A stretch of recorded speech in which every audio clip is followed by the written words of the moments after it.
ලෝක දේශපාලනය උඩු යටිකුරු කරන අතිශය තීරණාත්මක පුවතක් අද වාර්තා වුණා. ඒ ඉරානය හා ඇමරිකාව සති දෙකක කොන්දේසි සහිත සටන් විරාමයකට එකඟ වීමයි. මේ එකඟතාවයේ පිටුපස තියෙන ඇත්තම රහස මොකක්ද? ඇත්තටම මැදපෙරදිග යුද ගිනි නිවිලා යයි. අද අපි විමසා බලන්නේ මේ සුවිශේෂී දේශපාලන හැරවුම් ලක්ෂ්‍ය දෙස. අලුත්ම ප්‍රවෘත්තිය තමයි ඉරානය සමූල ඝාතනය කරන බවට එළවන තර්ජනය වලින් ඇමරිකානු ජනාධිපති ඩොනල්ඩ් ට්‍රම්ප් ඉවත් වෙලා තියෙනවා. ටෙහෙරානයේ කරුණු 10ක යෝජනාවක් ලැබීමෙන් පස්සේ සති දෙකක සටන් විරාමයකට එකඟ වී තිබෙන බවයි විදේශ මාධ්‍ය වාර්තා කළේ. සම්පූර්ණ ශිෂ්ටාචාරයක්ම මිය යනු ඇතැයි බවට ඇමරිකානු ජනාධිපති ඩොනල්ඩ් ට්‍රම්ප් සිදු කළ කතාවට මත විරාමයක් තබමින් මේ සටන් විරාමයට එකඟ වී තිබෙනවා. සිය සමාජ මාධ්‍ය ඔස්සේ නිකුත් කළ පණිවිඩයක ට්‍රම්ප් ලියලා තිබේ පාකිස්තාන අග්‍රා මාත්‍යවරයා සමග කළ සංවාදයකින් පසුව ඉරානයට බෝම්බ හෙලීම සහ ප්‍රහාර සති දෙකක කාලයක් සඳහා අත්හිටුවන බව. මේ සටන් විරාමය ක්‍රියාත්මක කරන්නේ හෝමුස් සමුද්‍ර සන්ධිය සම්පූර්ණයෙන්ම මෙන්ම ආරක්ෂිතව විවෘත කරන්න ඉරාන ඉස්ලාමීය ජනරජයේ එකඟතාවයකට යටත්ව බවත් ඔහු ප්‍රකාශ කළා. ඉරානයේ කරුණු 10කින් යුත් යෝජනාවක් ඉදිරිපත් කර ඇති බවත් ඒ සාකච්ඡා කිරීමට ක්‍රියාත්මක කළ හැකි පදනමක් යයි තමා විශ්වාස කරන බවත් ට්‍රම්ප් ප්‍රකාශ කරලා තියෙනවා. ට්‍රම්ප්ගේ මේ සටන් විරාම යෝජනාවට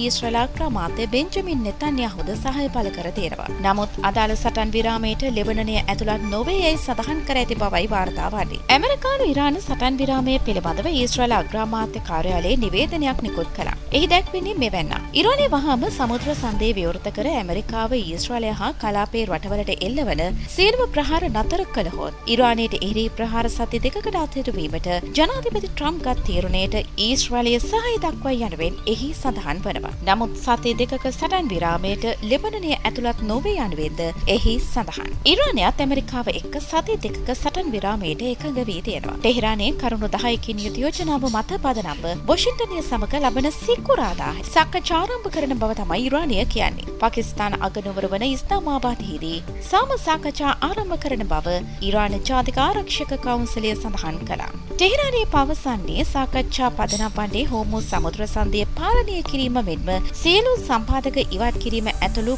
කරුණු 10කින් යුත් යෝජනාව මත බව.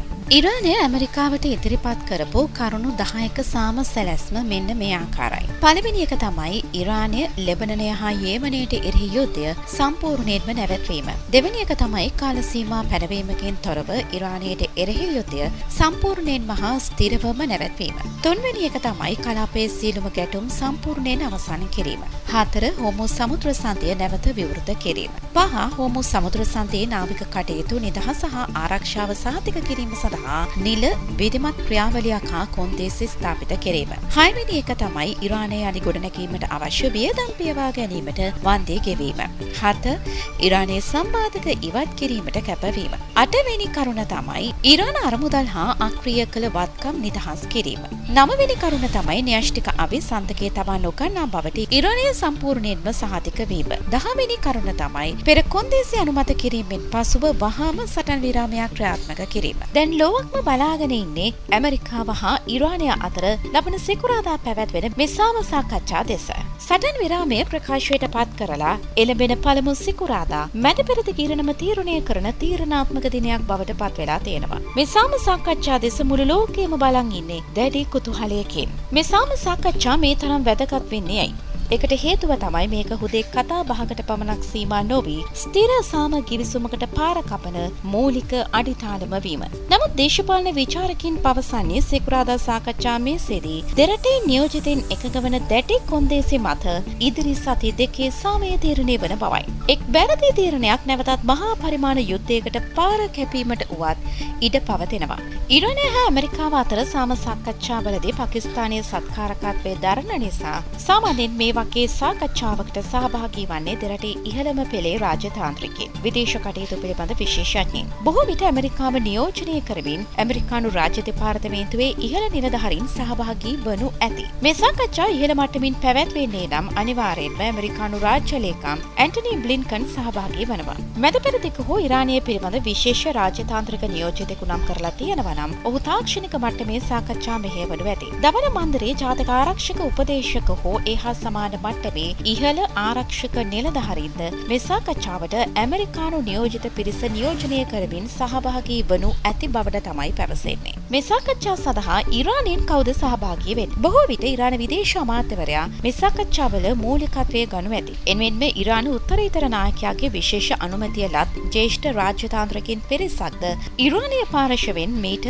එක්වීමට නියමිතව තිබෙනවා. එමෙන්ම ඉරානයේ ආරක්ෂක කවුන්සිලේ සමාජික ඉරානයේ ආරක්ෂාව පිළිබඳ තීරණ ගත හැකි ජාතික ආරක්ෂක කවුන්සිලේ නිලධාරීනොත් මේ සාකච්ඡා සඳහා සහභාගී වනු ඇති. මෙහිදී පාකිස්තානය මැදිහත්කරු ලෙස කටයුතු කරන නිසා පාකිස්තාන රජය වෙනුවෙන් පාකිස්තාන විදේශ අමාත්‍යවරයා පාකිස්තානු හමුදා ප්‍රධානීන් මේකට සහභාගී වෙන්න ඉඩ තියෙනවා. පාකිස්තානයේ ඉස්ලාමාබාද් නුවරට අද මුළු ලෝකයේම ඇස් යොමු වෙලා තියෙනවා. ඇමරිකානු හා ඉරාන නියෝජිතින් එකම මේසයකට පැමිණෙන්නේ දශක ගණනාවක මතභේද අවසන් කරන්නද? පාකිස්තාන අග්‍රාමාත්‍යවරයාගේ මැදිහත් වීමෙන් සිදුවන මේ ඓතිහාසික හමුවට සහභාගී වන ප්‍රධානීන් කවුද කියලා අපිට තව එක දවසක් බලන් ඉන්න වෙනවා.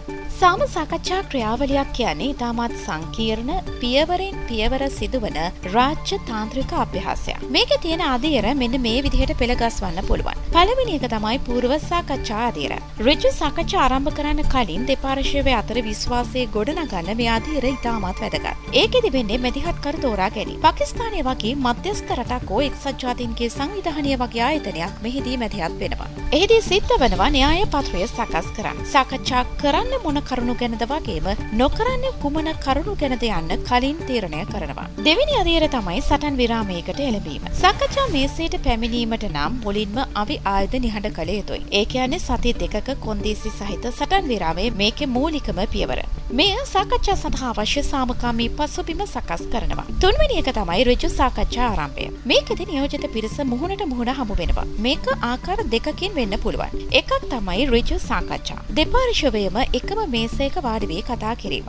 දෙක ෂටල් රාජ්‍යතාන්ත්‍රික භාවය. මේකදී සිද්ධ වෙන්නේ දෙපාර්ශ්වයේ එකට වාඩි වීමට අකමැති නම් මැදිහත්කරු එක් පිරිසකගේ පණිවිඩ අනෙක් පිරිස වෙත රැගෙන යමින් සම සාකච්ඡා මෙහෙයවීම. හතරවෙනි අදියර තමයි සහන ලබා දීම. කිසිම සාම සාකච්ඡාවක් සියල්ලම ලැබෙන ක්‍රියාවලියක් නෙමෙයි. සෑම පාර්ශ්වයක්ම යම් දෙයක් ලබා ගැනීමට Taman සතු දෙයක් කැප කරන්න එකඟ වෙන්න ඕනේ. උදාහරණයක් විදිහට ඇමරිකාව සම්බාධක ලිහෙල් කරනකොට ඉරානය ඔවුන්ගේ යුද අභ්‍යාස සීමා කරන්න එකඟ වීම වගේ දේවල් තමයි සහන ලබා දීම කියලා කියන්නේ. පස්වෙනි එක තමයි ගිවිසුම් කෙටුම්පත් කිරීම. එකඟ වූ කරුණු නෛතික ලියවිල්ලක් ලෙස සකස් කිරීම මේකෙදි සිද්ධ වෙනවා. මේකෙදි වචනයක් පාසා ඊටම සැලකිල්ලෙන් පරීක්ෂා කරන්නේ පසුව ඇති වෙන්න පුළුවන් ගැටලු වළක්වා ගන්න. හයවෙනි අදියර තමයි ක්‍රියාත්මක කිරීම හා අධීක්ෂණය. ගිවිසුමක් අත්සන් කරපු ගමන්ම සාමය උදා වෙන්නේ නැහැ. පොරොන්දු වුණ පරිදි හමුදාව ඉවත් කරනවද? සිර කරවන්න නිදහස් කරනවද? මේවා පරීක්ෂා කිරීමට ජාත්‍යන්තර නිරීක්ෂකින් පත් කිරීම සිද්ධ වෙනවා. සාම සාකච්ඡා කියන්නේ තේපෙන් සංග්‍රහයක් නෙමෙයි. ඒක වචන වලින් කරන යුද්ධයක්. ඒක වැරදි වචනයක් නිසා සති ගානක උත්සාහය අපත යන්න පුළුවන්. ඉරානය හා ඇමරිකාව පාකිස්තානයේදී හමු වෙදී ඔවුන් මුලින්ම බලන්නේ Tamanගේ ජාතික ආරක්ෂාවට හානියක් නොවී එකඟ වෙන්න පුළුවන් අවම කරුණු මොනවද කියලා. අවසන් වශයෙන් මේ සති දෙකක කාලය හුදේ ගිනි කෙලිවලට පෙර පවතින නිහඬතාවයක්ද? නැත්නම් දශක ගණනාවක වෛරය නිමා කරන සැබෑ සාමයක ආරම්භයක් යන තීරණය වන්නේ සිකුරාදා ආරම්භ වන සාකච්ඡා මතයි. ලෝක දේශපාලනයේ මේ තීරණාත්මක හැරවුම ගැන ඔබ මොකද හිතන්නේ? පාකිස්තානයේ මැදිහත් වීම සාර්ථක වේද? ඔබේ අදහස් පහලින් කමෙන්ට් කරන්න. මේ වගේ උණුසුම් පත් සහ විග්‍රහයන් සඳහා අපේ channel එක subscribe කරන්න. bell button එක click කරන්නත් අමතක කරන්න එපා.